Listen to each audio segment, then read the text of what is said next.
भोर 3टारू 4टा बेले हठात निद भांगुछि कि यह प्रकृतिर बड़ संकेत होई जांतु सावधान।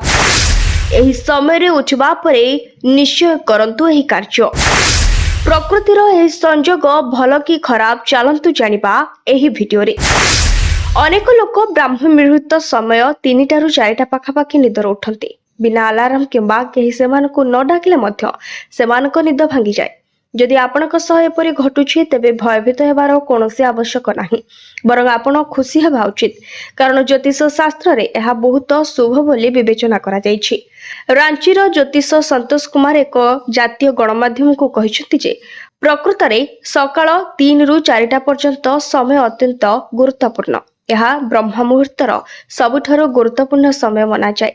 ए समय रे एपरि किछि शक्ति अछि जहा आपणक सह संयोग करबाकू चेष्टा करे।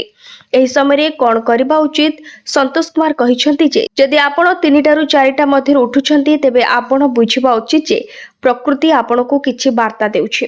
से आपणकू कहूछि जे आपण एही समय रे उठंतु एवं ए समयर भरपूर फायदा उठांतु, कारण एही समय रे सर्वाधिक सकारात्मक शक्ति रहिथाय, जहार फायदा उठाई निज जीवन रे उन्नति करि परिबे। उठिया मात्र एही सब कार्य निश्चय करंतु। ज्योतिष आहुरी मध्य कहिसंती जे जदि आपण एही समय रे उठी जाउछंती तेबे प्रथमे उठी निजर इष्ट देवतांको स्मरण करंतु, जहार लाभ आपण 5 गुणा पाई परिबे। एवं जदि आपण किछि बुझिबाको सक्षम नुहंती तेबे आपण चुपचाप बसी आपणक प्रिय देवतांको नाम जप करि परिबे। एहा मध्य समान फलप्रद देथा।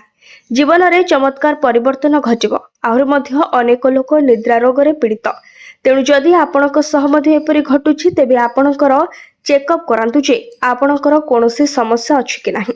यदि आपण कोनोसी असुविधा नाही ओ निद भांगी जाउछि तेबे बुझंतु जे प्रकृति आपणक सह संयोग करबाकू चाहुछि।